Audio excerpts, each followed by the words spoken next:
Bruxas da Noite foi o apelido usado pelos alemães para descrever, na Segunda Guerra Mundial, as mulheres aviadoras do Regimento 588 da Força Aérea Soviética.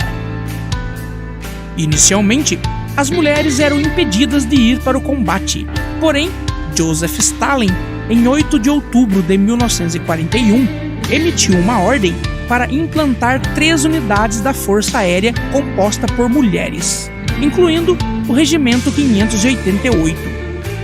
A unidade 100% feminina, por fim, foi a mais condecorada da Força Aérea Soviética. Ao contrário do que prega Hollywood, mesmo que desconhecidas, as Bruxas da Noite foram sim as pilotos mais temidas durante a Segunda Guerra Mundial. A banda Sabaton, em seu disco Heroes de 2014, fez uma homenagem a essas pilotos, através da faixa Night Witches. A banda Hail of Bullets também fez uma homenagem às soviéticas, através da faixa Bruxas da Noite. A banda Wolf People, em seu disco Ruins de 2016, se inspirou nas pilotos soviéticas para compor a faixa Night Witches. A história dessas pilotos soviéticas é muito rica e cheia de detalhes. Para conhecermos mais sobre essas pilotos soviéticas, vou chamar aqui o mecânico aeronáutico Guilherme Toledo. Seja muito bem-vindo, meu amigo. Fala pessoal, sejam bem-vindos a mais uma collab entre Rock nas Alturas e Déjà Vu do Rock. E hoje nós vamos contar uma história muito interessante para vocês sobre as kamikazes soviéticas, as incríveis e imbatíveis Bruxas da Noite.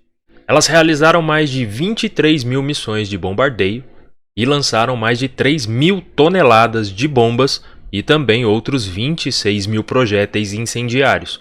As mulheres do Regimento 588 foram responsáveis por enormes baixas nas tropas nazistas alemãs durante a Segunda Guerra Mundial. Embora as mulheres tenham sido inicialmente impedidas de combater, a Major Marina Rashkova usou a sua posição e contatos pessoais com Joseph Stalin para obter permissão de formar uma unidade de combatentes exclusivamente femininas. Em 8 de outubro de 1941, foi emitida uma ordem para implantar 3 unidades de força aérea feminina, incluindo o 588. O regimento, formado pela Major Marina Rashkova e liderado pela Major Yevdokia Bershakaya, era composto principalmente de mulheres voluntárias no final de sua adolescência e início de seus 20 anos. Elas voavam uma aeronave que tinha sido projetada em 1927. Era feita de madeira e tecido para ser utilizada como um avião de treinamento.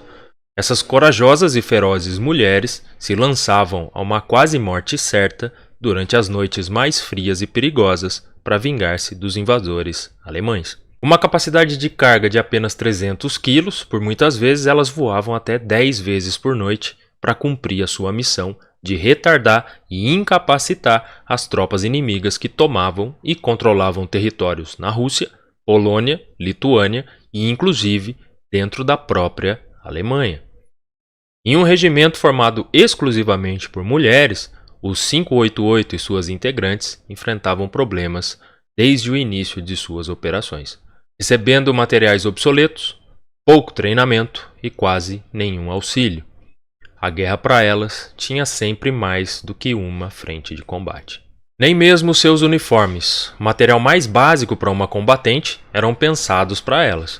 Receberam material masculino de tamanhos infinitamente maiores do que elas e tinham de se virar para não perecer em combate e nem sob o frio que em certas noites atingia a casa dos 42 graus negativos, apertando os cintos das fardas e enchendo seus sapatos com panos e palha. Esse regimento de aviação exclusivamente feminino não foi recebido inicialmente no exército de braços abertos. Muitos dos seus colegas homens as viam como inferiores e as tratavam com falta de respeito. Como se não bastasse as roupas de segunda mão, a aeronave obsoleta, elas também receberam ferramentas rudimentares, como réguas, lanternas, lápis, etc.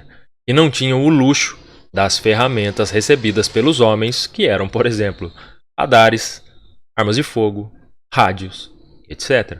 O avião que o 588 recebeu era o antigo e frágil Polikarpov PO-2, Um biplano de 2 assentos, baixa potência, baixa velocidade e nenhuma proteção, tanto para os ocupantes quanto para a própria aeronave. A realidade se mostrava implacável a cada dia, e elas tiveram, então, de adaptar as deficiências do material em mãos para que aquilo se tornasse uma vantagem, de alguma forma. Uma técnica de ataque dos bombardeios noturnos envolvia deixar o motor do avião em ponto morto, próximo ao alvo, e planar até o ponto de lançamento das bombas, restando apenas o ruído do vento para revelar sua presença. Soldados alemães compararam o som a cabos de vassoura e chamaram as pilotos de bruxas da noite. Devido ao peso das bombas e à baixa altitude de voo, as pilotos não carregavam nem sequer um paraquedas até 1944. O Polikarpov PO-2 podia carregar apenas 2 bombas por vez, então 8 ou mais missões por noite eram frequentemente necessárias.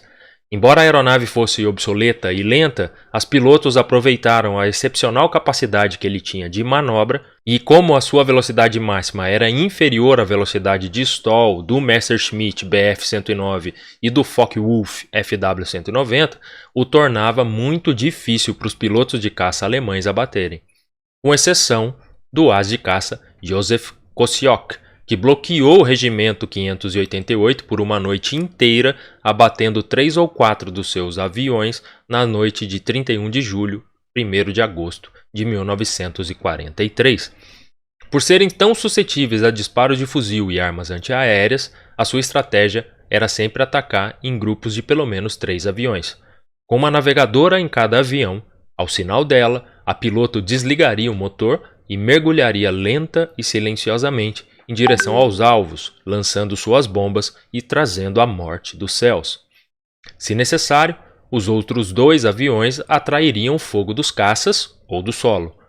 Elas dormiam durante o dia e se preparavam ao anoitecer para se vingar dos inimigos. Esta bravura fora do comum e as suas táticas furtivas renderam-lhe o título de Bruxas da Noite. O asa-alemão Johannes Steinhoff disse: simplesmente não podíamos entender que os aviadores soviéticos que nos causaram os maiores problemas eram, na verdade, mulheres. E essas mulheres não temiam nada. 32 mulheres, pilotos e navegadoras, nunca voltaram para casa. O 588 tornou-se altamente condecorado e respeitado. 23 bruxas da noite foram condecoradas como heroínas da União Soviética, embora tenham sido desmobilizadas apenas 6 meses após o final da guerra. E não tiveram também permissão para voar na Parada da Vitória, dado que seus aviões eram muito lentos.